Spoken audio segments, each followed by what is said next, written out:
இயலிசை நாடகத்துக்கு உயிரூட்டி கொண்டிருக்கும் மரியாதைக்குரிய விஜயா தாயன்பன் அம்மையார் அவர்களுக்கும், அவருக்கு துணையாக இருக்கும் தாயன்பன் அவர்களுக்கும், அவருக்கு இவர் குருஜி அப்படின்னாரு.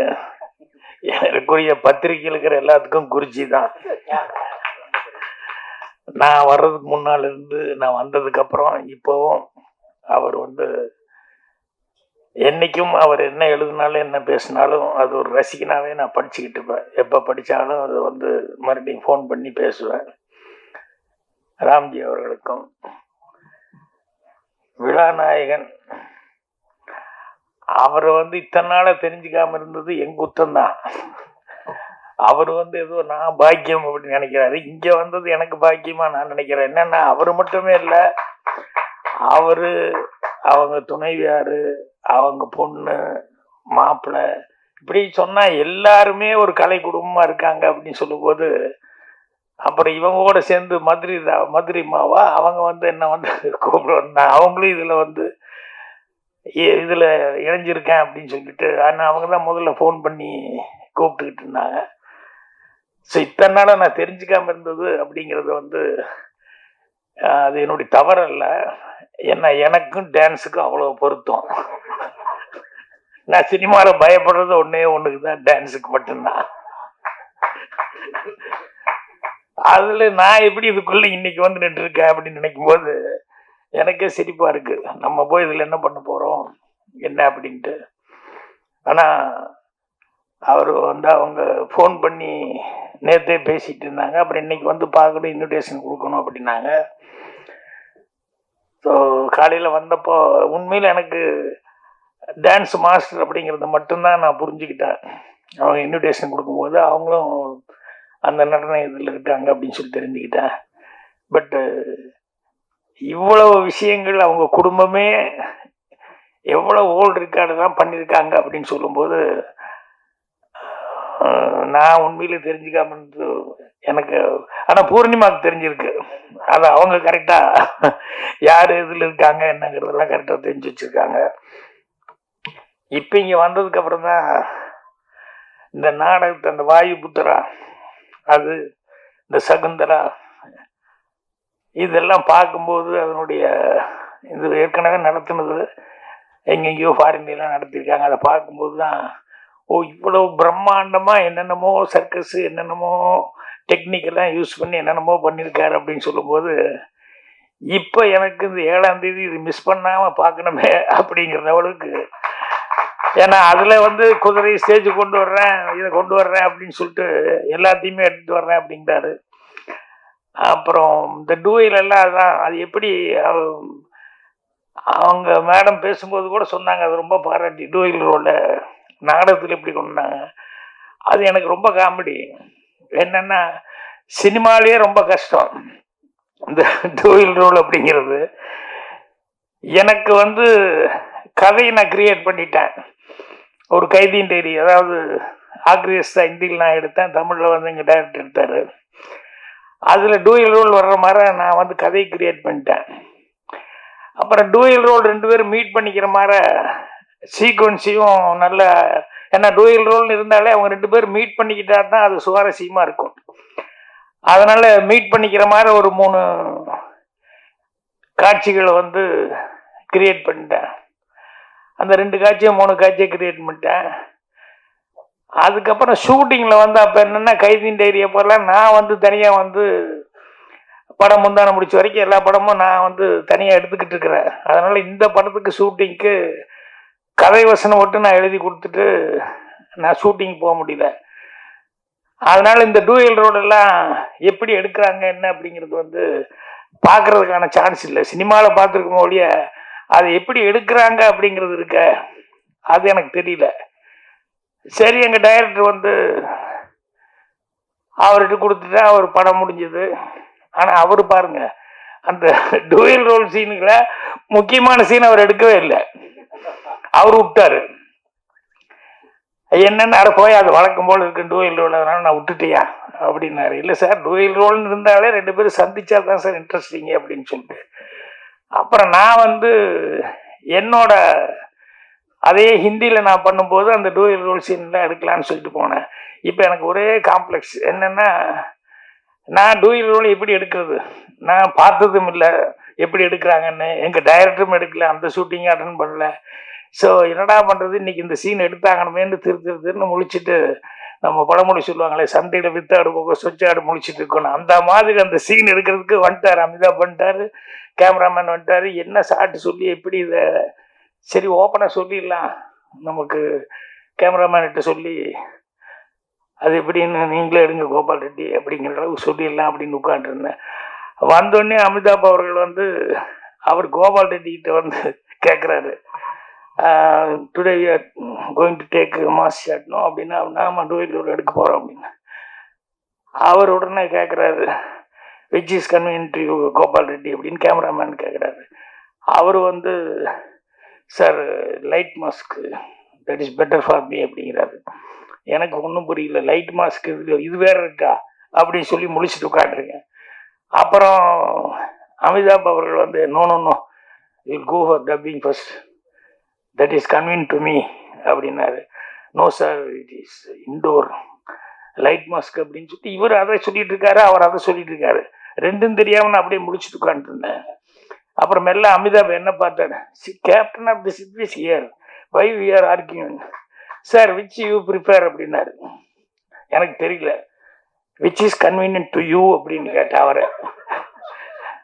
லைட் மாஸ்க் வில் கோ அப்படின்ட்டேன். உடனே கேமராமேன் அவர் வைக்கும்போது அப்போ தான் வைக்கானமாக பார்த்துட்டு இருக்கிறேன். லைட் மாஸ்க்குன்னா என்ன பண்ணுறாங்க, அதை இவ்வளோ ஓட்டி பேப்பர் ஒரு பக்கம் ஒட்டிட்டு அதுக்கப்புறம் எடுக்க ஆரம்பிக்கும்போது ஒரு பக்கம் டார்க் பண்ணிட்டு அதுக்கப்புறம் எடுக்கிறாங்க. இதுதான் லைட் மாஸ்க் போல இருக்கு அப்படின்னா, அதுக்கப்புறம் பார்த்தா ஒரு 2 கேரக்டருக்கு டப்பிங் இவரே பேசிட்டு அதை நாகரால ரெக்கார்டு பண்ணிட்டு அந்த டைமிங்க்கு கரெக்டாக இது பண்ணுறாரு அப்படின்னு சொல்லிட்டு இதை பார்த்து பார்த்து பார்த்து பார்த்து இதுதான் டூயல் ரோல் எடுக்கிறது இப்படி தானா அப்படின்னு சொல்லி தெரிஞ்சுக்கிட்டு, அதுக்கப்புறமா அந்த வித்தை தெரிஞ்சிருச்சு அப்படின்னு ஒன்னே அப்புறம் அவுட்டோரில் எடுக்கும்போது கிரேவியார்டு சீன் எடுத்தேன் அவுட்டோரில். அந்த சீன் எடுக்கும்போது நான் ஒரு ஷார்ட் கன்சீவ் பண்ணி சொன்னேன். அப்போ அவங்க சொன்னாங்க, சார் இது என்ன டூயல் ரோலுக்கு இவ்வளோ பெருசாக லென்த்தாக இப்படிலாம் கன்சீவ் பண்ணால் கஷ்டம் அப்படின்னு. இல்லை ஈஸி அப்படின்னு சொல்லிட்டு நான் அதுக்குள்ளே உள்ளே பூந்துக்கிட்டு இப்படி பண்ணலாம் அப்படி பண்ணலான்னு சொல்லும்போது, சார் இவர் வெரி இதில் ரொம்ப பர்ஃபெக்டாக இருக்கீங்களா நீங்கள், எனக்கு தானே தெரியும் நான் எதுவும் பர்ஃபெக்டாக இருக்கேன், இதை பார்த்து தான் கற்றுக்கிட்டேன் அப்படின்ட்டு. ஸோ அந்த மாதிரி அதில் கரையேறதுக்குள்ளே போதும் ஆகி போச்சு. அதனால் அதை எடுத்து எடிட்டிங் பண்ணி அதுக்கப்புறம் கட் பண்ணி பார்த்துட்டு அவர் ரொம்ப ஆச்சரியப்பட்டு அந்த எடிட்டிங் அந்த கட்டிங் 2 பேர் பேசுறது, அந்த கட் பண்ணுறது கொடுக்கறது, அவர் வாங்குறது, அது இதெல்லாம் அந்த எடிட்டிங் ரியலி இஸ் ஜீனியஸ் அப்படி இப்படிங்கிற மாதிரி அமிதாப் பச்சன் அவர்கள் ரொம்ப பாராட்டினார். காலையில் நான் இல்லை செட்டில், ஆனால் நான் வர்றதுக்கு முன்னாடியே அவர் எல்லாத்திட்டையும் ரொம்ப நேற்று ரஷ் பார்த்தா ரொம்ப பிடிச்சிருந்தது அப்படின்னு சொல்லி சொன்னார். அதே மாதிரி புரட்சித் தலைவர் எம்ஜிஆர் அவர் படம் பார்த்துட்டு அவர் கடைசியில் கொஞ்ச நேரம் அப்படியே சைலண்டாக உட்காந்துருந்தார். என்னடா படம் முடிஞ்சு எப்படி உட்காந்துருக்காருன்னு பார்த்தேன். அப்புறம் பார்த்தா அவர் சொன்னார், இல்லை நான் 2 ரோல் இல்லை 3 ரோல் கூட நான் பண்ணேன், ஆனால் இந்த படத்தை பார்க்கும்போது 2 ஆள் நடித்த மாதிரியே இருந்தவுடைய இது ஒரே ஆள் டூயல் ரோல் பண்ண மாதிரி இல்லை அப்படின்னு சொல்லி அவ்வளோ அந்த சீன்ஸில் வரக்கூடியது அந்த எடிட்டிங் எல்லாம் பார்க்கும்போது 2 ஆள் உண்மையிலேயே அப்பாவும் பிள்ளையும் நடித்த மாதிரி இருந்தது அப்படின்னு சொல்லிட்டு அவர் ரொம்ப அப்ரிசியேட் பண்ணி சொன்னார். எனக்கு அது ரொம்ப ரொம்ப சந்தோஷமாக இருந்தது. இது டூயல் ரோல்னு சொன்னோடனே இவர் நாடகத்தில் இப்படி பண்ணியிருப்பாருன்னு இப்போ அப்படியே கன்ஃபியூஷன் ஆகிட்டு இருக்கு. ஏன்னா சினிமாவுக்கு எடுக்கிறதுக்கு இப்படி இப்படி இப்படிலாம் தெரியும், பட் நாடகத்துக்கு அதை ஒரு ஸ்டேஜில் பண்ணியிருக்கோம் அப்படின்னா எப்படி கவுண்டர் டைலாக் பேசியிருக்க முடியும் அப்படிங்கிறது எல்லாமே அது ஒன்று தெரிஞ்சுக்கிட்டோம்னா அப்புறம் ஒவ்வொன்று இது பண்ண. அன்னைக்கு கூட என்னோட 50வது வருஷம் அந்த இதுக்கு ஏஐ பண்ணியிருந்தோம். ஏஐ பண்ணதில் எம்ஜிஆர் அவர்கள் பேசுவாங்க, அதுக்கப்புறம் கட் பண்ணி நான் கொஞ்சம் ஒன்று பேசுவேன், அப்புறம் நம்பியார் அண்ணன் பேசுவார். அப்போ நம்பியார் அண்ணன் ஏப்பா பாக்யராஜ்னு என்கிட்ட பேசி கேட்பாரு, நான் உடனே இங்கிருந்துட்டு பதில் சொல்லுவேன், இல்லை இல்லைப்பா நீ அதெல்லாம் உங்கள் பெருந்தன்மை அப்படின்னா, இல்லைண்ணே இப்படி தானே அப்படின்னு. பார்த்தா சினிமா ஷாட் எடுத்த மாதிரியே நான் ஸ்டேஜ்லேருந்து பேசிகிட்டு இருப்பேன், அவர் வந்து ஏஐயில் பேசிகிட்டு இருப்பார். இது சத்யராஜோட பார்த்துட்டு ரொம்ப அப்ரிஷியேட் பண்ணி எல்லாம் ஏஐயில் அவங்கவுங்க தனித்தனியாக பேசுறது எடுப்பாங்க. பாக்யராஜ் சார் எப்படி ஸ்டேஜ்ல இருந்துட்டு பேசுறாரு, அவர் கவுண்டர் கொடுத்து பேசி 2 பேரும் எப்படி பேசுனாங்க, எனக்கு ஒரே ஆச்சரியமா இருக்கு அப்படிங்கிற மாதிரி சொன்னார். அந்த மாதிரி அந்த வித்தை கற்றுக்கிற வரைக்கும் கொஞ்சம் கஷ்டம்.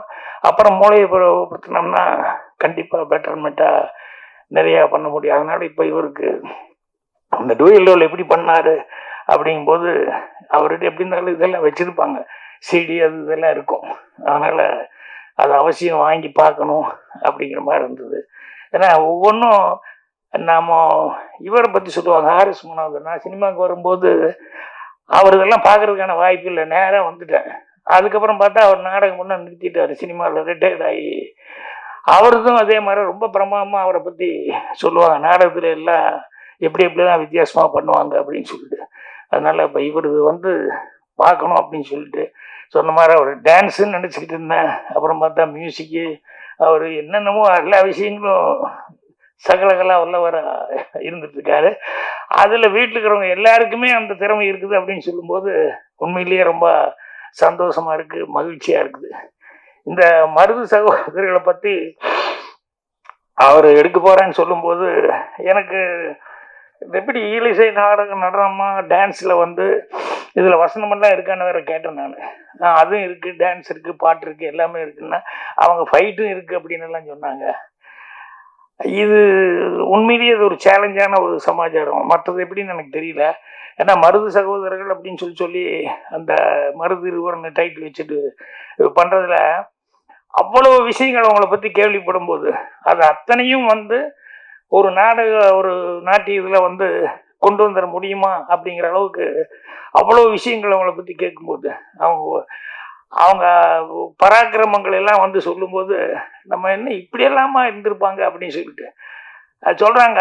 ஒருத்தர் 6 அடி, ஒருத்தர் 7 அடி, பெரியவர் 7 அடி, சின்னவர் 6 அடி அப்படின்னு சொல்லிட்டு அப்புறம் அவங்களுக்குள்ள பிரிட்டிஷ்காரங்கிட்ட வந்து அவங்களுடைய ஸ்ட்ரென்த் என்ன அப்படின்னு சொல்லி எந்த அளவுக்கு அவங்களுக்கு ஸ்டெமினா இருக்குது அப்படின்னு சொல்லும்போது அதுக்கு ஒரு சின்ன ஒரு சேலஞ்சு மாதிரி அவன் ஒருத்தன் குதிரையில் ஏறிட்டு அவன் அந்த காளையாபுரத்துலேருந்து சிவகங்கை வரைக்கும் போயிட்டு மறுபடியும் சிவகங்கையிலேருந்து காளையாபுரம் வரைக்கும் அவன் குதிரையில் ஓட்டிட்டு வர்றான். அந்த குதிரை வேகத்துக்கு மருது பாண்டியர் கூடவே ஓடி இருக்கார். அந்த 22 கிலோமீட்டர் வந்து அப்படி போகிறாங்கன்னு சொன்னால் எந்த அளவுக்கு வந்து அவங்களுக்கு அந்த இது இருந்திருக்கும் செமினா. அதே மாதிரி அவன் இங்கிலீஷ்காரன் வந்து அவன் வந்து அப்போ முதல்ல ஃப்ரெண்ட்லியாக இருந்திருக்கான். அப்போ வந்து இவங்க கூட அவங்க பெரிய ஃபைட்டுக்கிட்டலாம் இல்லை. என்னென்னா இவங்களுடைய பராக்கிரமங்கள் இந்த மாதிரி ஓடுறது, இவங்களுடைய ஸ்ட்ரென்த்து இதெல்லாம் பார்க்கும்போது அவனுக்கே ஆச்சரியமாக இருந்திருக்கு. அதே மாதிரி ஒரு தடவை வந்து ஹண்டிங்கில் எங்கேயோ போகும்போது டைகர் புலி வந்துருச்சு. அப்போ அவங்க துப்பாக்கி எடுக்கும்போது இல்லை வேண்டாம், நீங்கள் மரத்து மேலே பறந்து அப்படியே உட்காருங்க அப்படின்னா அதை நீங்கள் துப்பாக்கியில் சொல்லணுங்கிறதுல நானே கொண்டுருவேன்னா என்ன புலி போய் எப்படியா வேற ஆள் கையில் கொண்டு வா அப்படின்னா உண்மையிலேயே டைகரோட ஃபைட் பண்ணி அவனுக்கு மேலேருந்து பார்க்குறானுங்க. அந்த வாழை பிடிச்சி சுற்றி அடித்து கொள்றதுங்கிறது ஒன்று. இன்னொன்று வந்து என்னென்னா கழுத்தை வந்து புலியினுடைய கழுத்தை வந்து நெரிச்சு அதை வந்து அவ்வளோ ஸ்ட்ரென்த்து எப்படி இருந்திருக்கு அப்படின்னு சொல்லிட்டு இதெல்லாம் கண்ணில் பார்த்துட்டு இப்போ அவங்க அந்த புக்கில் அவங்களே பிரிட்டிஷ்காரனே வந்து அசந்து போய் புக்கில் வந்து அதெல்லாம் எழுதியிருக்கான். ஸோ இந்த மாதிரி நிறைய விஷயங்கள் சொல்லுவாங்க. அப்புறம் ட்ராஜடியான சில விஷயங்கள் அப்படிங்கிறது அவங்க லைஃப்பில் நிறைய நடந்தது. என்னென்னா அந்த இப்போ அவர் ஆரம்பித்து அப்படின்னு நிறுத்திட்டாரு, அந்த சும்மா டச் பண்ணி விட்டாரு. அந்த ஆர்ம்ஸ் ஆக்ட்னு சொல்லுவாங்கள்ல, இந்த கன்னுக்குன்னு எல்லாம் வச்சுக்கூடாது இந்த மாதிரி இதெல்லாம் அப்படின்னு சொல்லிட்டு இதெல்லாம் வந்து 1959 தான் வந்தது. ஆனால் வந்து அவங்க பீரியடில் தான் முதல்ல வந்து அவனுக்கு ஒன்றும் புரியல பிரிட்டிஷ்காரனுக்கு. என்னென்னா இந்த வளரி அப்படிங்கிற கூடிய அந்த இது வந்து அந்த பூமராக மாதிரி அதை விட்டா அதில் அடித்து மறுபடியும் திரும்பி வரும். ஸோ இந்த சின்ன மருதெல்லாம் வந்து ஹார்ஸில் உட்காந்துக்கிட்டு அதில் போகவே எதிரி நோக்கி அட்டாக் பண்ணி வீசுவார். அது மெட்டல் வெயிட் வேறு அதிகம். அது போய் பிரிட்டிஷ்காரன் அந்த வீரனை வந்து அடிச்சுட்டு மறுபடியும் ரிட்டர்ன் ஆகி அவர் கைக்கே வரும். ஸோ அது எப்படி வருது, அது வர்றதுன்னு தெரியாதான். திடீர்னு ஏதோ பேர்டு பறந்து வர்ற மாதிரி இருக்குமா, ஆனால் பட்டுன்னு தடையில் அடிச்சுட்டு திரும்பி அவங்க கைக்கே போயிடுமா. ஸோ இது அவனால் சமாளிக்க முடியாமல் இது என்னடா இது எப்படி அடிக்கிறாங்க இது இந்த மாதிரி ஒரு வித்தியாசமாக இருக்கேன்னு சொன்னவன் அதுக்கப்புறம் அவன் என்னென்னா அதை தடை சட்டம் கொண்டு வந்துட்டான். அப்போ அந்த கலரி அந்த வளரி அப்படிங்கிறத வந்து யூஸ் பண்ணக்கூடாது அப்படின்னு சொல்லிட்டு அவங்க ஜெயிச்சதுக்கப்புறம் அது ஒரு பெரிய சட்டமாக போட்டு அதுக்கப்புறமா வந்து அதை வந்து ஒரு தடை சட்டம் போட்டதுனால 25,000 அந்த வளரிங்கிறத வந்து கொண்டு ஒப்படைச்சிருக்காங்க. அப்போது எந்த அளவுக்கு அதில் பார்த்தா அதுக்கப்புறம் புதுக்கோட்டை தொண்டைமான் வந்து அந்த ஃபைட்டுக்குன்னே ஒரு படையை வச்சுருக்காரு. அந்த மாதிரி ஃபைட் பண்ணுறதுக்குன்னே ஒரு படையை வச்சுருக்காரு அப்படின்னு சொல்லி கேள்விப்பட்டேன். ஸோ இந்த அளவுக்கு வந்து இன்றைக்கும் கூட இந்த கல்லர் மறவர் அவங்க இருக்காங்க இல்லையா, அந்த கல்லர்கள் சில வீடுகளில் வந்து பூஜைக்கு வந்து எல்லா சாமானும் வச்சு இது பண்ணுறதுல வந்து அவங்க இந்த வளரி அப்படிங்கிறத வந்து அதை வச்சு பூஜை பண்ணுறாங்க அப்படிங்கிற மாதிரி சொல்லி இப்படி ஒவ்வொரு விஷயமும் அவர் சொல்லும்போது அவ்வளோ அசத்தலாக இருந்தது. ஆனால் வேலுநாச்சியர் இருக்கும்போது அவங்களுக்கு வந்து இவங்கெல்லாம் சப்போர்ட் பண்ணி அவங்க ஒரு தடவை பிரிட்டிஷ்காரனை எதிர்த்து ஜெயிக்க முடிஞ்சுது. ஆனால் இவங்க வந்து அந்த அளவுக்கு இவங்களுக்கு சப்போர்ட் கிடைக்கல. ஆனால் இவங்களும் சொல்லும்போது சொன்னார் ஜம்பதீப பிரகடனமா அந்த இது அது வந்து முதல் தடவை இந்த கூட்டணி இப்பெல்லாம் வச்சுட்டு இருக்காங்களே அந்த மாதிரி அவர் அப்போ ஃபர்ஸ்ட் டைம் வந்து பிரிட்டிஷ்காரனை எதுக்கிறதுக்காக அவர் வந்து ஸ்ரீரங்கம் கோயில்லையும் அதுக்கப்புறம் வந்து இங்கே திருச்சி மலைக்கோட்டை அந்த சோர்லையும் கொண்டு போய் போஸ்ட் அடித்து ஒட்டியிருக்காங்க. என்னன்னா இந்த பிரிட்டிஷ்காரனுக்கு ஆப்போசிட்டாக ஃபைட் பண்ண போகிறேன் அப்படின்னு சொல்லிட்டு இந்த போர் பிரகடன மாதிரி அப்போ அதில் வந்து எல்லாத்தையும் கால்பாடு பண்ணும்போது நிறையா நம்ம ஆளுகளாம் பிரிஞ்சு இருந்திருக்காங்க. அதனால் ஜாதி மதம் பேதம் இந்தியன் கிறிஸ்டின் முஸ்லீமு அதெல்லாம் இல்லாமல் நம்ம எல்லாம் ஒன்று சேர்ந்து அவன் பிரிட்டிஷ்காரன் நம்மளை வந்து நம்ம நாட்டுக்குள்ளே வந்து நம்மளை இப்படி பண்ணிட்டு இருக்கான், அவனை நம்ம எதுக்கணும், அதனால் இதுக்கு நீங்கள் எல்லாரும் ஒன்று சேர்ந்து வந்து ஃபைட் பண்ணுறதுக்கு எனக்கு வந்து நீ கூட இருக்கணும் அப்படின்னு சொல்லி பிரிட்டிஷ் எதிர்த்து அவ்வளோ தைரியமாக வந்து ஒரு போர் பிரகடனம்னு சொல்லி போஸ்ட் விட்டிருக்காரு. அது பிரிட்டிஷ்காரனுக்கே ஷாக்காக இருந்திருக்கு. அதில் வந்து கீழே வந்து அப்போவே அவர் வந்து இப்படிக்கு கீழ்ப்படிதல் உள்ள தங்கள் வேலைக்காரன் சின்ன மருது பாண்டி அப்படின்னு சொல்லி போஸ்டில் போட்டிருந்தார். ஸோ அப்போ எந்த அளவுக்கு அவங்க வந்து அதை எதுக்கும்போது எவ்வளோ இதோடு இருந்திருக்காங்க.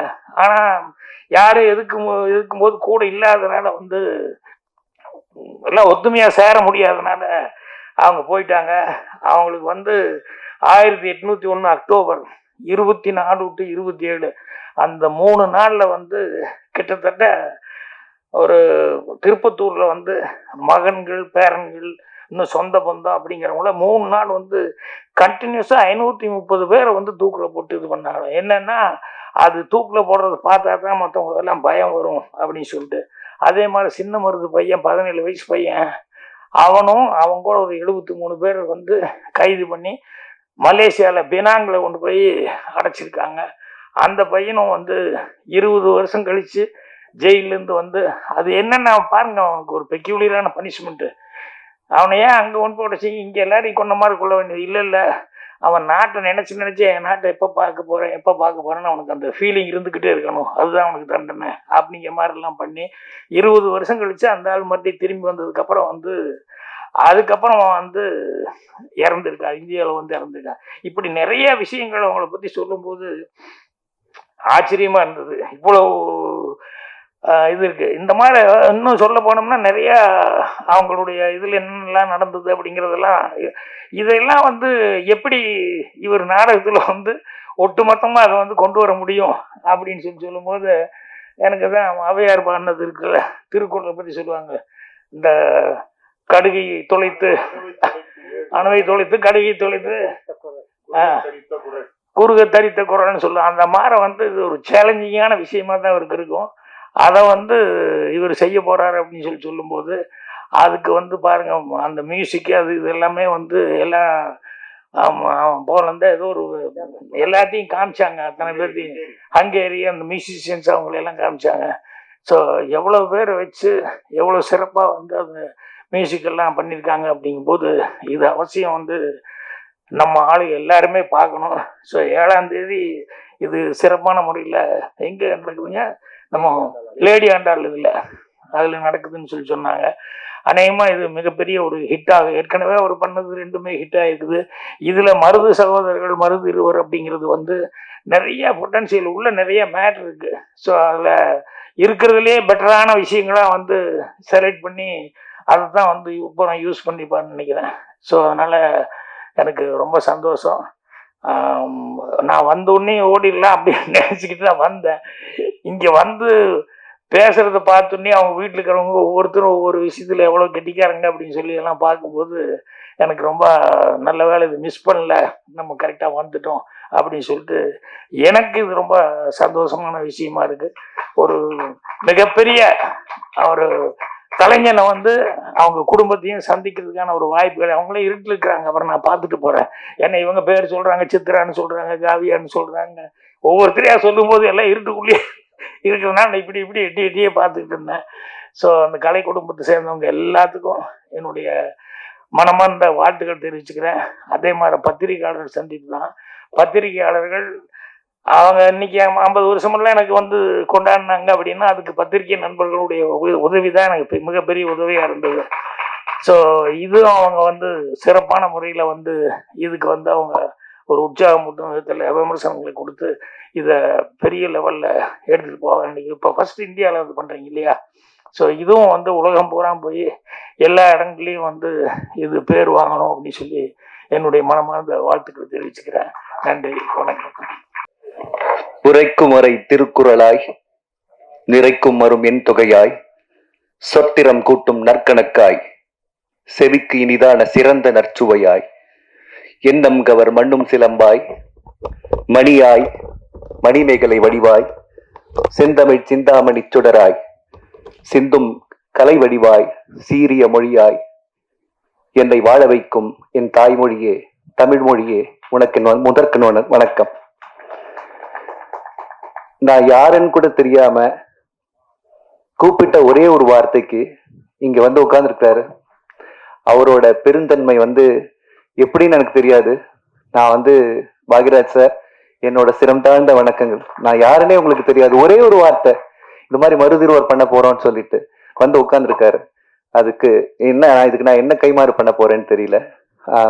இன்றைய இந்த ஈவெண்ட் ஒரு சிறப்பாக நடக்க வேண்டும் என்பதற்காக உலகத்துல, அதாவது தமிழர் வரலாற்றில் முதலாக தோன்றிய சுதந்திர போராட்ட வீரர்கள் மருது சகோதரர்கள், அவர்களை பற்றிய ஒரு சரித்திர கதையை இயல் இசை நடன வடிவமாக நான் மேடையேற்ற உள்ளேன் 7ஆம் தேதி பிப்ரவரி மாதம். அதற்காக எனக்கு, அதாவது அன்பு உள்ளம் காட்டி ஆதரவு நல்குவதற்காக ஒரு 4 பேர் கூப்பிட்டிருக்கேன். முதல்ல இயல் இசை நாடக மன்றத்தின் உறுப்பினர் செயலாளர் திருமதி விஜயா தாயன்பன் அம்மா அவர்கள் மேடைக்கு வருமாறு தங்களை அழைக்கின்றேன். அடுத்தது தாயன்பன் சார், மியூசிக்ல ஒரு பெரிய எக்ஸ்பீரியன்ஸ் ஆர்டிஸ்ட், அவரும் இங்க மேடைக்கு கூப்பிடுறேன். என்னை என்னோட வளர்ச்சிய 30 வருடங்களுக்கு மேலாக கண்டு என்னை ஆசீர்வதித்துக் கொண்டிருக்கும் ராம்ஜி சார், நீங்க மேடைக்கு வருமாறு அழைக்கின்றேன். இன்றைய கதாநாயகர், எனது அழைப்பை ஏற்று இந்த நிகழ்ச்சிக்கு வந்திருக்கும் இயக்குனர், அவர்கிட்ட என்ன டேலண்ட் இல்ல, இன்ஸ்பிரேஷன் சார். நீங்க எங்களுக்கெல்லாம் எங்களை மாதிரி இளம் தலைமுறைக்கு நீங்க இன்ஸ்பிரேஷன், இன்னும் இன்ஸ்பிரேஷனா இருக்கிறீங்க. இன்னைக்கும் ஹீரோ தான் அவர். நான் தான் சொன்னேன், நான் இன்னைக்கும் ஹீரோ தான் சார். உங்களை மேடைக்கு அழைப்பதில் ரொம்ப பெருமைப்படுகின்றேன்.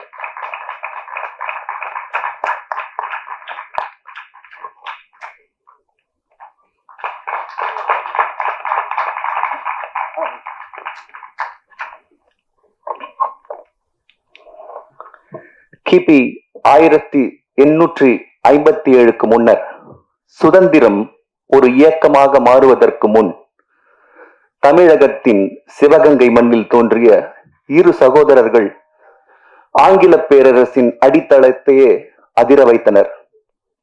பலரி என்னும் சிறந்த ஆயுதத்தை கையாள்வதில் வல்லுநர்கள். கொரில்லா போர் முறையை தமிழகத்தில் முதலாக அறிமுகப்படுத்திய போர் வீரர்கள். ராமன் லக்ஷ்மணன் போல் உயிரும் உள்ளமும் ஒன்றாய் இணைந்தவர்கள். பெரிய மருது, சின்ன மருது பொதுமக்களிடையே சுதந்திர நம்பிக்கையை விதைத்து சுய கௌரவத்தை, தன்மானத்தை நினைவூட்டி தமது வீரத்தால் சுமார் 16 வருட காலங்கள் பிரிட்டிஷ் சாம்ராஜ்யத்தையே கிடுகிடுக்க வைத்தவர்கள் மருது சகோதரர்கள். இந்திய மண்ணின் ஜம்புத்தீவு பிரகடனம் என்ற ஒரு முதல் புரட்சி அறிவிப்பை எழுதி சூரியன் அஸ்தமிக்காத பேரரசு என புகழ்ந்த ஆங்கில ஆட்சிக்கு எதிராக சவால் விடுத்த விடுதலை வீரர்கள். கிபி 1801 ஜூலை 16 இந்த தேசத்தின் பிறவி பகைவர்கள் என்று ஆங்கிலேயர்கள் உலகறிய அறிவித்த நாள். அதற்கான காரணம் விடுதலை போர் முழக்கமிட்ட வீரபாண்டிய கட்டபொம்மனின் சகோதரனுக்கு அடைக்கலம் கொடுத்த குற்றத்திற்காக. ஒரே நாளில் நூற்றுக்கணக்கான தூக்குகள், வரலாற்றில் எழுதப்படாத ஒரு நீதி. அதற்கான தண்டனை தொடர்ந்து 3 நாட்கள் இருவரும் தூக்கிலிடப்பட்டனர். மக்களிடம் இதை கண்டு அச்சம் நிலைத்திருக்கவே இந்த தண்டனை. ஆனால் நிலைத்தது அச்சமல்ல, பாரம்பரியம், நமது வீர வரலாறு. மருதிருவர் சுமார் 30ற்கு மேற்பட்ட இயல் இசை நடன நாடகத்தை தயாரித்து எழுதி இசையமைத்து உலகெங்கும் வெற்றிகரமாக நடத்திய ஒரு அனுபவத்தில் இந்த மருதிருவர் என்ற வரலாற்று சிறப்பு பெற்ற ஒரு நடன இயல் இசை நாடக வடிவினை மேடையேற்றி உள்ளேன். அதாவது வரும் 7ஆம் தேதி அன்று சுமார் 70க்கும் மேற்பட்ட கலைஞர்கள் இதில் கலந்து கொள்ள இருக்கிறார்கள். இதை பத்தி நிறைய சொல்லிட்டே போலாம். நீங்க பாத்தீங்க புடாபெஸ்ட் ஆர்கெஸ்ட்ரா அதுல வாசிச்சிருக்காங்க. அது போக வந்துட்டு ரியல் ப்ராப்ஸ் கொண்டு வரேன் நாங்க. அதாவது ரியலா குதிரை மேடையில வரப்போகுது, ரியலா மாடு வரப்போகுது. இது போக ஒவ்வொரு சீனும் பாத்தீங்கன்னா ஓப்பனிங் சீனே மொசாட் பீஸ் நான் யூஸ் பண்ணிருக்கேன்னா ஜெனரல் வெல்ச் அப்படின்றவன் தான் அந்த வார் மெமரிஸ் அப்படின்னு சொல்லிட்டு ஒரு புக் எழுதியிருக்கான். இங்கிலீஷ்காரன் நம்மளை பத்தி நல்லா சொல்லல, அவன் சொல்லியிருக்கான் மருது சகோதரர்களை பத்தி, அவங்களோட வீரத்தை பத்தி. அவன் சொன்னது கரெக்டா இருக்குன்னு சொல்லிட்டு அவன் தான் கதையை சொல்ற மாதிரி இந்த கதையை சொல்லியிருக்கேன். சாருக்கு முன்னாடி நான் கதை சொல்றதுக்குலாம் நான் அவ்வளவு பெரிய ஆள் கிடையாது. அது சொல்றதே பெரிய கதையா இருக்கும் உங்களுக்கு. அது இல்லை, அப்படி இல்லை. எனக்கு தான் தெரியும்ன்றது வந்து ஆணவம். எனக்கும் கொஞ்சம் ஏதாவது உங்களுக்கு ஏதாவது சொல்லுவேன் நான் என்னோட. அதாவது பெரிய பெரிய ஆலமல விருஷங்கள்லாம் இருக்குது உலகத்துல. அதாவது நான் திரைத்துறையாக இருக்கட்டும், நடனத்துறையாக இருக்கட்டும், அந்த விருட்சத்துக்கு முன்னாடி போயிட்டு நானும் ஒரு ஆலமரம் நட போறேன்றது வந்து ஒரு இது கிடையாது. நானும் ஒரு சின்ன ஒரு செடி நட்டுட்டு போறேன்றது வந்து ஒரு பணிவான அடக்கம். அந்த அடக்கத்தின் பேரில் நான் சொல்கின்றேன். இந்த ஒரு நடன இயல் இசை நடன இந்த வடிவத்திற்கு ஒரு சின்ன வடிவம் கொடுத்திருக்கின்றேன்.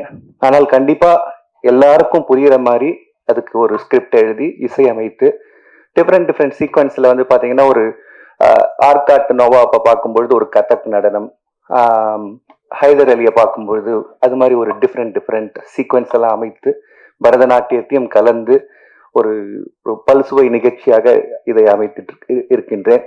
நீங்க பெரியவங்கெல்லாம் வந்து இத கண்டிப்பா இதை பார்த்து ஆதரவு நல்குமாறு அன்புடன் கேட்டுக்கொள்கின்றேன். அதாவது இயல் இசை நாடக மன்ற உறுப்பினர் செயலாளர் உங்க விஜயா தாயன்பன் என்னுடைய பள்ளியின் பேரிலும் என் பேரிலும் எனது குடும்பத்தின் பேரிலும் மாறாத பற்று வைத்திருப்பவர்கள். அவர்களை 2 வார்த்தை பேசுமாறு அன்புடன் வேண்டிக் கொள்கின்றேன்.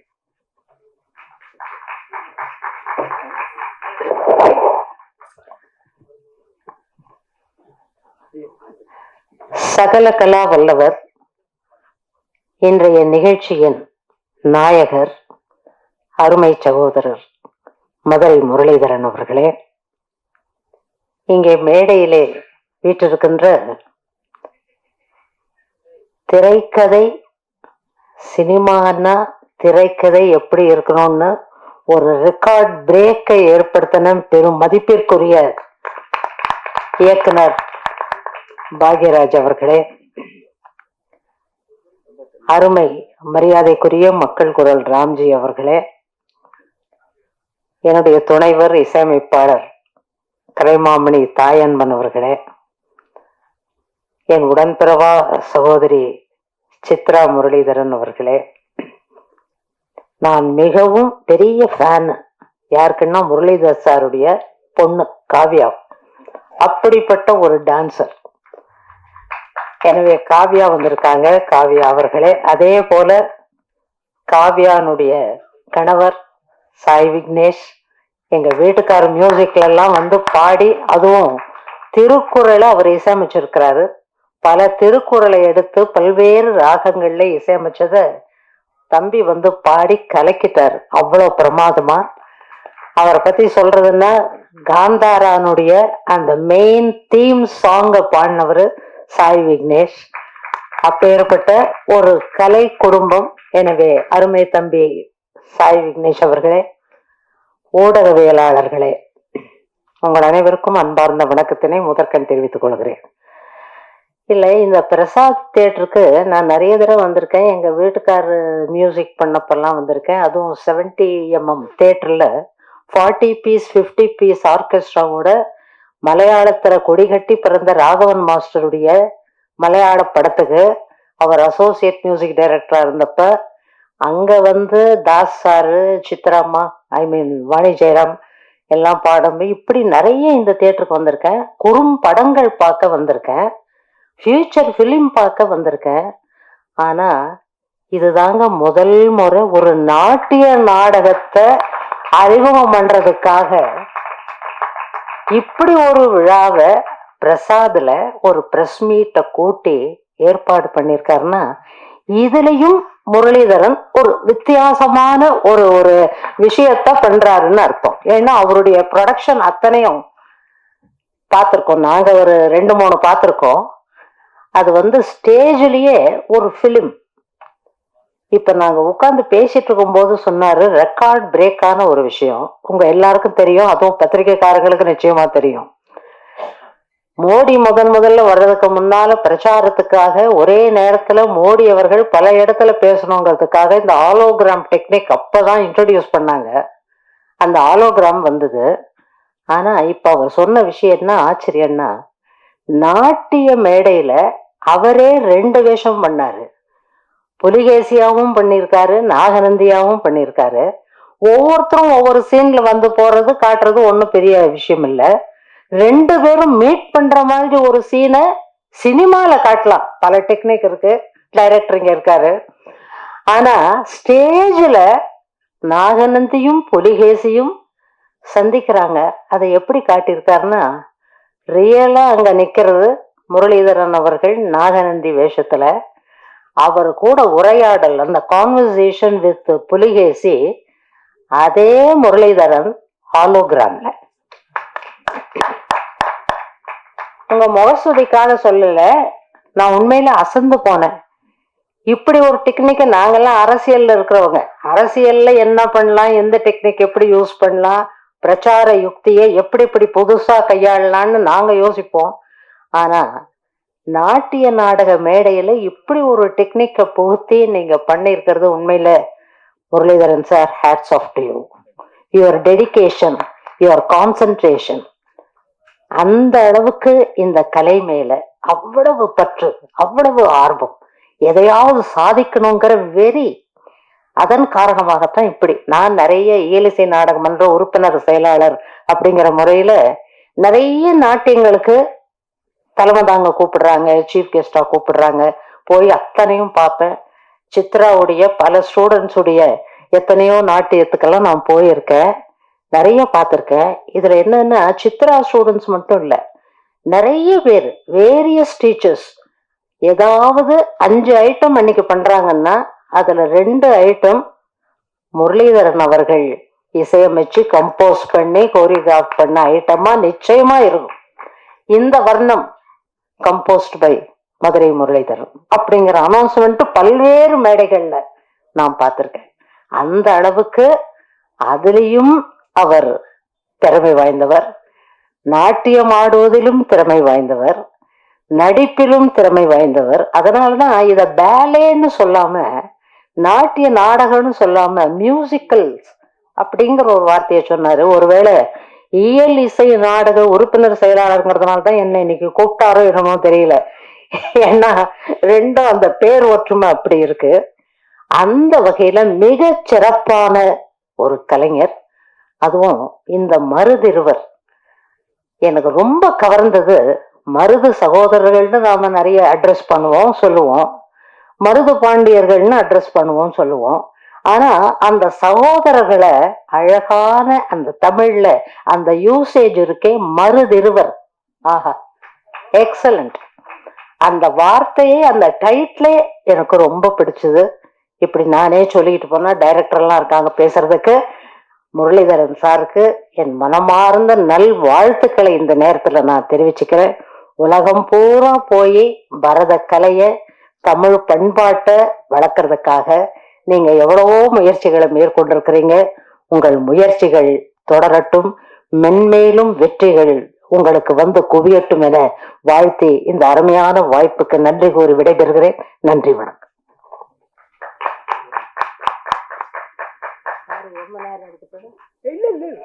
இன்னும் பேசலாம். அதான் நீங்களா 50 வருஷத்துக்கு நீங்களா தான் பேசணும்.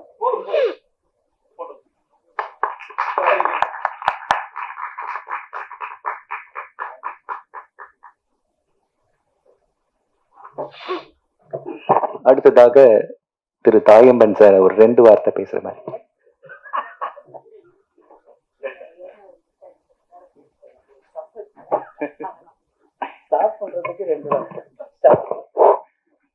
அனைவருக்கும் வணக்கம். வடக்கு வாழ்கிறது தெற்கு தேய்கிறது என்று சொன்னவர் பேரறிஞர் அண்ணா அவர்கள். அவர்களுடைய நினைவு நாள் இன்று பிப்ரவரி 3. அவர் ஏன் அப்படி சொன்னார்? இந்திய சுதந்திர போராட்டம் வேலூர் சிப்பாய் கழகத்திலிருந்து ஆரம்பித்தது என்று வரலாற்றை திரிவுபடுத்தினார்கள். உண்மையிலேயே அவர்கள் மறைத்தது சிவகங்கையிலே இருந்த மருது சகோதரர்கள், வீரபாண்டிய கட்டபொம்மன், வேலு நாச்சியார், குயிலி, இவர்களுடைய வரலாற்றை எல்லாம் அவர்கள் மறைத்து விட்டார்கள். அப்படி மறைத்ததைத்தான் இங்கே எடுத்து சொன்னார் திரு முரளிதரன் அவர்கள்.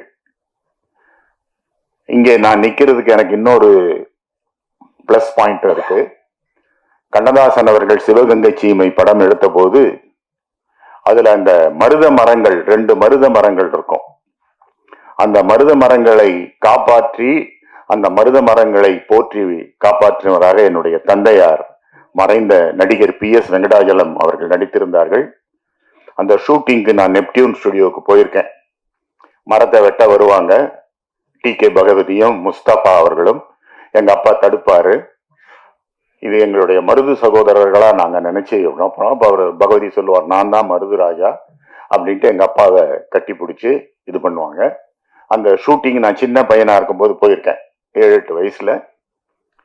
ஸோ அந்த மருது சகோதரர்களுடைய கதையை மருதிருவர் என்ற பெயரிலே நாடகமாக்கி அந்த அதற்கு உண்டான விஷயங்களை தேடுறாரு பாருங்க முரளிதரன் அவர்கள்.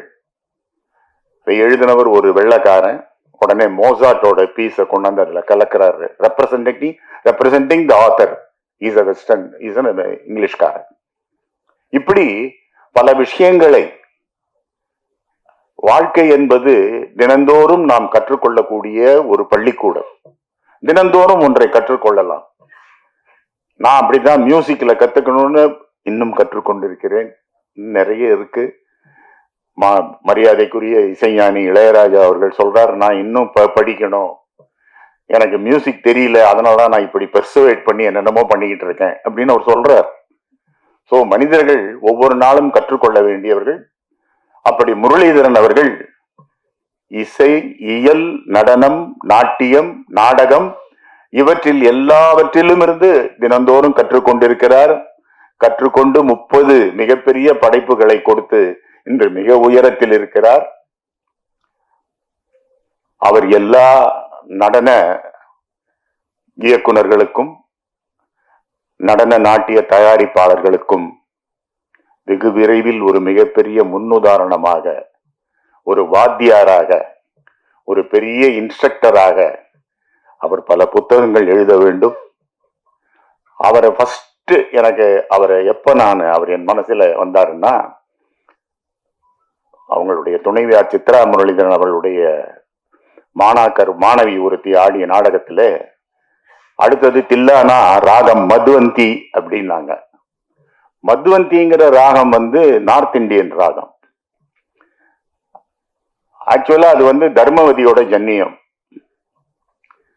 அந்த மதுவந்தி தில்லானாவை கேட்ட பிறகு, ஆஹா, இப்படி மதுவந்தி ராகத்தை எடுத்து இதுல இப்படி ஒரு தில்லானா பண்ணக்கூடிய அளவுக்கு ஒருத்தருக்கு ஒரு ஆர்வம் இருக்கு அப்படின்னா அவர் உண்மையிலேயே ஒரு உண்மையான கலைஞராக இருக்க வேண்டும் என்று நினைத்தேன். அப்பொழுதிலிருந்து அந்த முரளிதரன் என்ற பெயர் என் மனசுக்குள்ளே ஒரு ரெஸ்பெக்டான ஒரு ஸ்தானத்திலே உட்கார்ந்தது. அது இன்று ரியல் ஆகிவிட்டது. ஏன்னா சாகுந்தலம் போய் பார்த்தோம். இந்த புடாபெஸ்ட் ஆர்கெஸ்ட்ராவை வச்சு அவங்களுடைய ஹார்மனைஸ்டு பேக்கிங் மேல நம்மளுடைய ஸ்வர பிரஸ்தாரங்களை, ராகங்களுடைய ராக ஆலாபனைகளை வச்சு அதுக்கு பேக்கிங் பண்ணியிருந்தாரு. உண்மையிலேயே as a musician I am proud of you sir. உங்களுடைய இந்த முயற்சி மிகப்பெரிய வெற்றி பெற வேண்டும் என்று ஒரு சக இசைக்கலைஞராக, உங்கள் ரசிகனாக உங்களை வாழ்த்துகிறேன். நன்றி, வணக்கம்.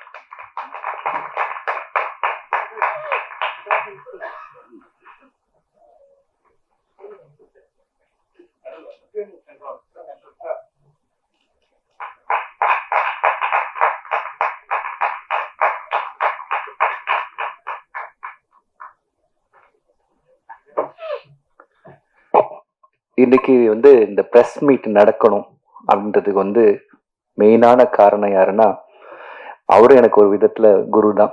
30 வருஷத்துக்கு மேலமா என்னை பார்த்துட்டு இருக்காரு ராம்ஜி சார் சொன்னாரு, நீங்க பாக்யராஜ் சார் கூப்பிடுங்க, சரியான பர்சன், அவரு நல்ல மனுஷன், கூப்பிட்டா உடனே வருவாரு. இது மாதிரி ஒரு கலை நிகழ்ச்சி பண்ண போறீங்கன்னு சொல்லுங்க. அது போக தமிழரின் வீர வரலாற்றினை ஒரு மேடையில ஏற்ற போறேன்னு சொல்லுங்க, வருவாருன்னு சொன்னாங்க.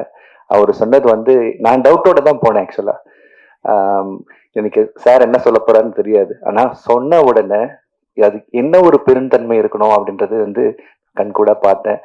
அவருக்கு காரணம் நீங்க தான் சார். நீங்களும் ஒரு 2 வார்த்தை அனைவருக்கும் மாலை வணக்கம். ஐயா, 2 வார்த்தைங்கிறது ரொம்ப கஷ்டம். ஏன்னா கங்கை வெள்ளம் சங்குக்குள்ளே அடங்கி விடாது. எங்க தலைவர் இருக்காரு, பாக்யராஜ் சார் பத்தி பேசணும், ஆனா பேசப்படுறது இல்லை. விஜயா தாயந்தன் அம்மாவை பத்தி பேசணும், பேசப்படுறது இல்லை. எங்களுடைய மூத்த சகோதரர், எங்க மாலியண்ணனோட சகமா பயணிச்ச அவர் தாயந்தன், அவரை பத்தி பேசப்படுறது இல்லை. ஆனா யாரை பத்தி பேசுவேன்னா, ஆனா என்ன இந்த மேடையில அறிமுகப்படுத்தும் போது சொன்னார், இந்த பத்திரிகையாளர் சந்திப்புக்கு பாக்யராஜ் சார் வரணும் அப்படின்னு சொன்னது ராம்ஜினர். ஆனா நான் அடிக்கடி சொல்லுவேன், everything is predetermined, nothing is going to be rereturn or over return. எல்லாமே ஏற்கனவே எழுதப்பட்டு விட்டது. இன்னைக்கு இந்த மருதிருவர் நாட்டிய நாடகத்திற்கு இவர்கள் தான் வர வேண்டும் என்று அன்றைக்கே எழுதப்பட்டிருக்கிறதான் சொல்லணும். ஏன்னா நான் டக்குன்னு பாக்யராஜ் சார் எதனால சொன்னேன்னா, இங்க முரளிதரன் கதை, திரைக்கதை, வசனம், இயக்கம், பாடல்கள், தயாரிப்பு, நடிப்பு, வெளியீடு இத்தனையும் அஷ்டாபனானியா செய்து கொண்டிருப்பவர். அதே இந்த பேரலா பாருங்க, இவர் நாட்டிய உலகத்தில் செய்து கொண்டிருக்கிறார். திரை உலகத்தில் கதை, திரைக்கதை, வசனம், பாடல்கள், இயக்கம், டைரக்ஷன், வெளியீடு, தயாரிப்பு ஆன்பார்வித்து. அந்த திரையில் அவரும் தரையில் இவரும் அந்த வந்தே பாரத் எக்ஸ்பிரஸ் ரயில் வேகத்தில் 2 தண்டவாளங்களாக பயணித்துக் கொண்டிருக்கிறார்கள். அதனாலதான் பாக்யராஜ் சார்னு அது பொருத்தம்.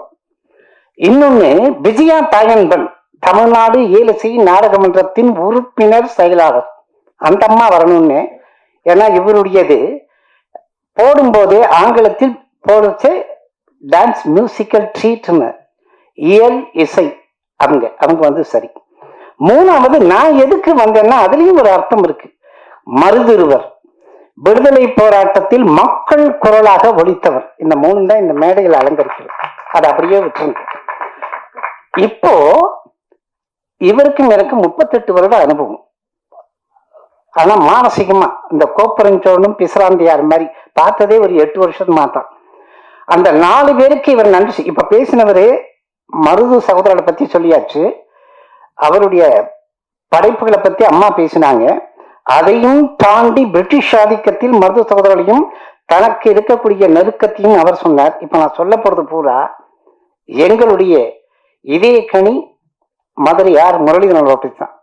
அந்த 4 பேருக்கு நன்றின்னு சொல்லுவோம் இல்லையா, இவர் அந்த சொல்ல வேண்டிய அந்த 4 பேருக்கு நன்றி. 1 அவங்களுடைய தாயார், 2வது அவருடைய தந்தை, 3வது அவருடைய குரு, 4வது தெய்வம் படைப்பு. அவங்க நாகலட்சுமி. அந்த அம்மா சொல்லுறது சின்ன வயசுல 7 வயசுல பரத கலைஞர் அடி வைத்து வைக்கிறார். இவர் போகல, மணிமேகலை இவ சிஸ்டர் தான் டான்ஸுக்கு போறா. டான்ஸுக்கு போகும்போது அங்க சாமுண்டீஸ்வரி குருவில் அந்த பெண் ஆதிக்கம் இருக்கக்கூடிய அந்த இதில் சென்டர் ஆஃப் அட்ராக்ஷன் அப்படின்னா இவர் ஒருத்தர் தான் ஆண் மகன். 7 வயசுல பள்ளிக்கூடத்து போகிற பசர்கள் எல்லாம் சக நண்பர்கள் இவரை கிண்டலும் கேலியும் பேசினாலும் அவங்க அம்மா சொன்ன ஒரே வார்த்தை, நீ கவலைப்படாது, இன்னைக்கு இல்லாவிட்டாலும் என்றைக்காவது ஒரு நாள் உலகமே உன்னை பார்க்கும் என்று அழுத்தம் திருத்தமாக சொல்லி ஆளாக்கியர் அன்னை. தந்தை ராமச்சந்திரன் கடைநிலை ஊழியர், ரயில்வேல நடுத்தர வர்க்கம். இவரு இந்த விலக்கு எடுப்பான். 3 பேர் குடும்பத்துல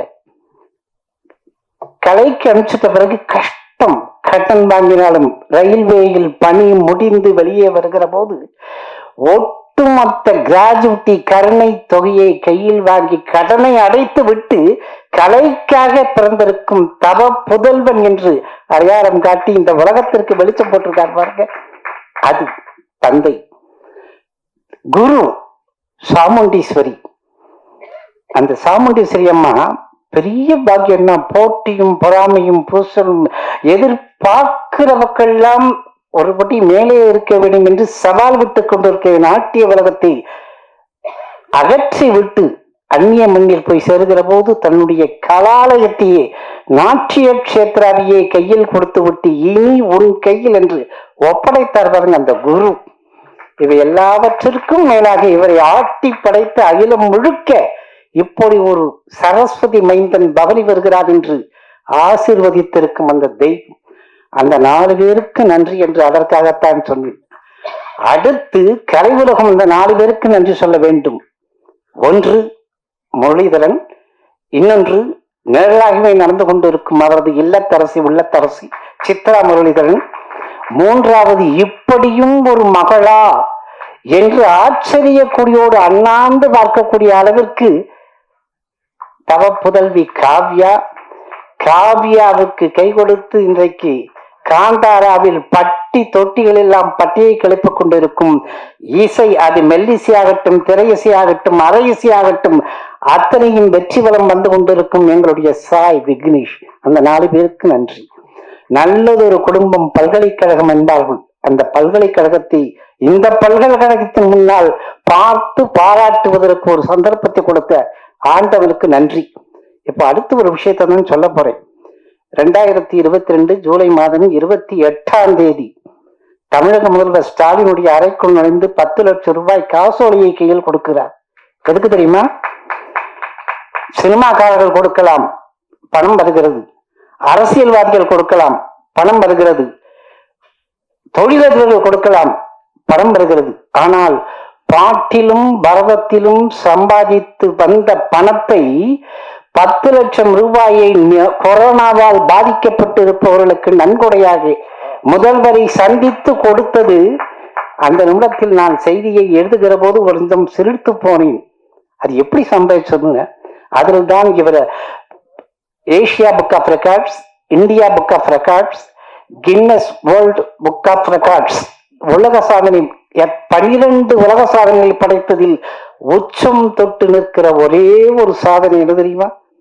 America, Australia, Canada, Dubai, Singapore, Malaysia, India என்று அத்தனை பூமி பந்தில் எங்கெல்லாம் தமிழர்கள் இருக்கிறார்களோ அவர்களையெல்லாம் கையில் அணைத்து வைத்து செம்மொழியாம் தமிழ் மொழிக்கும் தமிழ் அன்னைக்கு ஒரு பாடலை எழுதி இயக்கி இசையமைத்து 900 கலைஞர்களை இத்தனை நாடுகளிலிருந்து இணையதளம் மூலம் ஒன்றிணைத்து அவர்களை ஒரே நேரத்தில் மேடையேற்றி அகலத்தை வியக்க வைத்து அண்ணாந்து பார்க்க வைத்த ஒரு தவப்புதவலின் சாதனை இதுவரைக்கும் பாட்டும் பருவத்தில் எந்த ஒரு கலைஞனும் நெவர் பிஃபோர் நெவர் அகைன் என்று சொல்லக்கூடிய அளவுக்கு சாதனை படைத்து அமைதியாக இருக்கக்கூடிய இவருடைய வெற்றிக்கு அடிப்படையே 3 தாம்மா. 1, இவர் யாரை ரோல் மாடலாக எடுத்துக்கொண்டிருக்கிறார் பார்க்கும். 1, மகாகவி பாரதி. அவருடைய வாழ்க்கையை படித்து படித்து படித்து பாடல்களை கேட்டு கேட்டு கேட்டு தன்னை புடம் போட்டுக் கொண்ட ஒரு மகன்.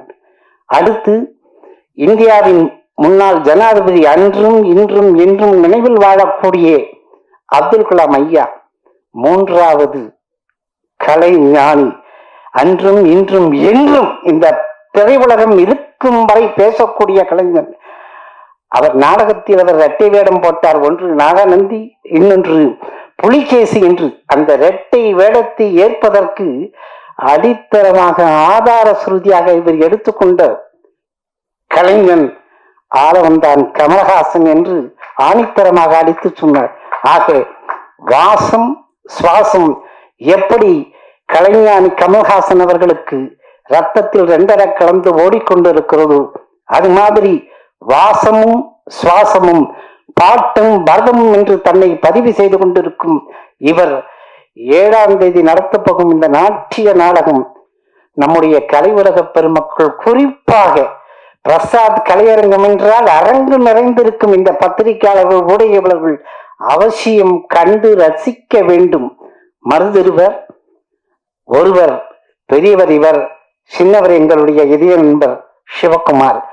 மருதிருவராக இவர்கள் இருவரும் வேலு நாச்சியாராக காவியாவும் இணைந்திருக்கும் இந்த காவிய படைப்பு எப்படி வரப்போகிறது என்றால், இந்த படைப்பு கடந்து முடிந்து நடந்து பல சாதனைகளை முறியடித்த பிறகு ஜெமினியின் எம்பரம் இரட்டை குழலோடு இருக்கும் அந்த குட்டி பையன்கள் மாதிரி இந்த கலைவரகத்தில் எங்களுடைய மதுரையார் முரளிதரனும் சிவகுமாரும் காவியாவும் குடும்பத்தினரும் காலாகாலத்திற்கு பேசப்படுவார்கள் என்று நான் சொல்லி வார்த்தையை முடிக்கிற போது அது மக்கள் குரல் அல்ல, மகேசன் குரல் என்று வாழ்த்துக்களை சொல்லி விடைபெறுகிறேன்.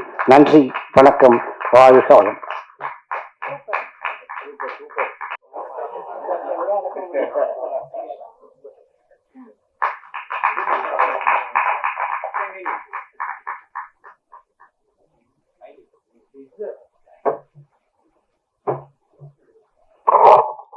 நான் அடிக்கடி சொல்லுவேன், இங்கிருதான் இப்படித்தான் இன்னபடி ஆகும் என்றெல்லாம் கணிக்கின்ற மிகப்பெரிய சக்தின்னு. அந்த மிகப்பெரிய சக்தியை இங்க கொண்டாந்து உட்கார வச்சது வேற யாரும் கிடையாது, என்னை ஆட்டி படைக்கும் சக்தி. சார், இந்த ஒரு தருணம் என் வாழ்க்கையில வரலாற்றில் பதிக்கப்பட வேண்டிய ஒரு தருணம் நான் நினைக்கிறேன். நீங்க வந்தது பெரிய எனக்கு ஒரு புண்ணியமா நினைக்கிறேன். 2 வார்த்தை நீங்க பேசி இந்த நிகழ்ச்சி. கண்ணிமைக்கும் நேரத்தில் பத்திரிகையாளர் சந்திப்பு என்று சொன்னவுடன் நடத்தி காட்டுவோம் என்று மறுமுனையிலிருந்து பதிலளித்து இந்த விழா இந்த அளவுக்கு நடப்பதற்கு ஓடோடி உதவக்கரம் நீட்டி இந்த மேடையில் அனைவரையும் நிறுத்தி வைத்து அழகு பார்த்திருக்கும் மக்கள் தொடர்பாளர் சதீஷ் கூட்டணியை நெஞ்சார பாராட்டுகிறேன். வாழ்த்துக்கள் சார். உங்களுக்கு கடைசியில நான் நன்றி சொல்ல நினைச்சேன், ஏன்னா நீங்க தான் அது காரணம். நான் உங்களை திருப்பி நான் உங்களுக்கு நன்றி சார்.